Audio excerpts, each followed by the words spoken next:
ఎంత కష్టపడ్డారో మనందరికీ తెలుసు. అయితే మా అదృష్టం ఏంటంటే ఇక్కడ పిఠాపురంలో జరుగుతుంది కాబట్టి పిఠాపురంలో ఎలక్షన్స్ ఎలా జరిగినాయో ఒక రెండు మాటలు చెప్పకపోతే నేను పిఠాపురంలో పనిచేసి పిఠాపురం అభిమానుల యొక్క అభిమానాన్ని చూరగొన్న పవన్ కళ్యాణ్ గారికి అలాగే పిఠాపురం యొక్క జనసైనికులకి పౌరులకి నేను కృతజ్ఞత చూపించినట్టు అవుతుంది. సో వాళ్ళ కోసం ఈ రెండు మాటలు మాట్లాడుతున్నాం. సో పవన్ కళ్యాణ్ గారు పిఠాపురంలో మమ్మల్ని పనిచేయమన్నారు. అంటే నన్ను, మా ఫ్రెండ్ అజయ్ గారిని, అలాగే మర్రెడ్డి గారిని, రత్నం గారిని, శంకర్ గౌడు, మహేంద్ర, పంచకర్ల సందీపు, ఇలా మాకందరికీ పిఠాపురంలో పనిచేసే అవకాశం ఇచ్చారు. మేము పని మొదలెట్టిన తర్వాత మాకు అర్థమైంది ఏంటంటే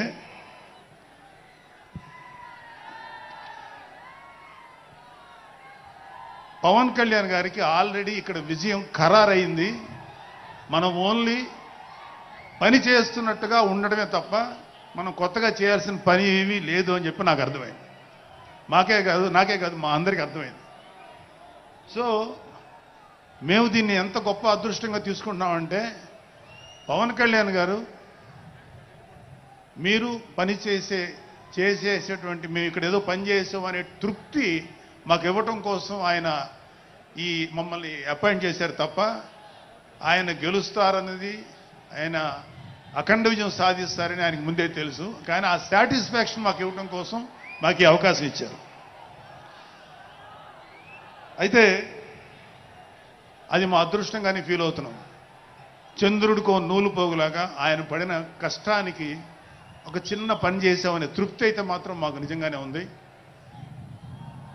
అయితే ఇక్కడ పిఠాపురంలో పవన్ కళ్యాణ్ గారు అఖండ విజయం సాధించడానికి రెండు ఫ్యాక్టర్స్, 2 ఇంపార్టెంట్ ఫ్యాక్టర్స్. ఒకటి మన ప్రెసిడెంట్ జనసేనాని పవన్ కళ్యాణ్ గారు అయితే రెండో ఫ్యాక్టర్, నాట్ వ్యక్తి, ఫ్యాక్టర్ పిఠాపురం జన సైనికులు, పిఠాపురం పౌరులు, పిఠాపురం ఓటర్స్. వీళ్ళిద్దరూ లేకపోతే మేము ఎంత ఏమి చేసినా ఏం ఉపయోగం లేదు. సో మాలో ఎవరైనా ఇంకెవరైనా సరే పవన్ కళ్యాణ్ గారి విజయానికి నేనే దోహదపడ్డాను అని ఎవరన్నా అనుకుంటే అది వారి కర్మ, అంతకంటే ఏం చేయలేం.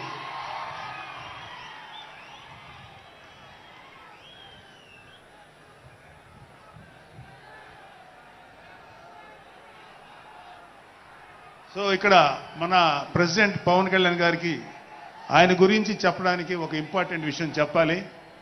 అది ఏంటంటే మొన్న ఈ మధ్యన మా అమ్మగారితో మాట్లాడుతున్నప్పుడు మా కళ్యాణ్ బాబు గురించి ఒక మాట వచ్చింది. యాక్చువల్గా ఇక్కడ నేను ఒక అన్నగా మాట్లాడకూడదు, కానీ నేను ఒక పార్టీ జనరల్ సెక్రటరీగా మాట్లాడాల్సి వచ్చినా కూడా ఒక అన్నగా ఈ ఒక్క విషయం నేను చొరవ తీసుకుని మాట్లాడాలి. సో మా అమ్మని అడిగాను, అంటే ఆవిడ నాతో చాలా ఫ్రెండ్లీగా ఉంటుంది. ఆవిడని అడిగా, ఏదో మాటల్లో వచ్చింది, అమ్మ మమ్మల్ని, అంటే ఏ తల్లి అయినా ఒక ఆడతల్లి, ఒక స్త్రీమూర్తి బిడ్డను కనేటప్పుడు చాలా నొప్పులు పడుతుంది, అదొక పునర్జన్మ అంటారు. అలాంటిది నేను మా అమ్మని అడిగా, నేను పుట్టినప్పుడు ఏమన్నా పెయిన్స్ అనుభవించావమ్మా అని. మా అమ్మ అంది, నువ్వు పుట్టినప్పుడు నేను అనుభవించినది పెయిన్స్ భూమి మీద ఆడది అనుభవించలేదు, అంత కష్టం పెట్టేవాడు. అది మా అమ్మ చెప్పింది నా గురించి. సరే కళ్యాణ్ బాబు ఎలాగా అన్న. గొప్ప విషయం అంటే నేను షాక్ అయ్యా. వాడు పుట్టినప్పుడు నాకు పెయిన్ అనేది కొంచెం కూడా తెలియదురా, అలాగా నాకు పెయిన్ లేకుండా, పెయిన్ ఇవ్వకుండా పుట్టాడు. ఈ విషయం నేను కొంచెం షాక్ అయ్యా. అదేంటమ్మా కనీసం పెయిన్స్ ఉంటాయి కదా, ఏమోరా నాకు ఏమాత్రం పెయిన్ తెలియకుండా పుట్టాడని. సో నేనేమంటానంటే పుట్టేటప్పుడు కన్న తల్లికి కూడా ఏమాత్రం నొప్పి బాధ ఇవ్వకుండా పుట్టిన పవన్ కళ్యాణ్ లాంటోడు, అలాంటి నాయకుడు ఈ కూటమి భాగస్వామ్యంలో ఉప ముఖ్యమంత్రిగా ఉన్న నాయకుడు ప్రజలకి ఎందుకు బాధలు రానిస్తాడు? వాళ్ళకి ఏ బాధలు కష్టాలు రాకుండా గుండెల్లో పెట్టుకొని చూసుకుంటాడు. అది మనం కళ్ళారా ఈరోజు చూస్తున్నాం. ఇప్పుడు మనం చూస్తున్నది ఆవగింజలో అరవంతు మాత్రమే. కూటమి భాగస్వామ్యంలో పవన్ కళ్యాణ్ గారి భాగస్వామ్యంలో జరుగుతున్న కూటమి ప్రభుత్వం పరిపాలన ఆవగింజలు అరశాతమే. ఇంకా చాలా ఉంది. ఇప్పుడు చూస్తుంది just tip of the iceberg. అద్భుతమైన పరిపాలన మనకు రాబోతుంది. రాబోయే 20 ఏళ్లలో ఆంధ్రప్రదేశ్ ఒక స్వర్ణయుగం చూడబోతుంది. ఎందుకంటే ఎప్పుడో స్వాతంత్రం రోజుల్లో కొంతమంది మహానుభావులు పుట్టారు. అలాంటి వ్యక్తి ఈరోజు పుట్టడం, ఈరోజు మన ముందు ఉండటం మన అదృష్టం. అలాంటి వ్యక్తి దగ్గర పని చేయడానికి ఇగో ఈ స్టేజ్ మీద ఉన్న ప్రతి ఒక్కళ్ళం గర్వంగా ఫీల్ అవుతున్నాం. మాకు పదవులు వచ్చినా రాకపోయినా ఆయనకు సేవ చేస్తాం. నేనేమంటానంటే మీరందరూ తెలుసుకోవాల్సింది, మీరు పవన్ కళ్యాణ్ అంత గొప్పవాడు కండి, తప్పులేదు. రాకపోతే అంతగా అవ్వలేకపోతే ఒక గొప్పవాడికి అనుచరుడిగా మారండి, ఏదైనా మంచిదే.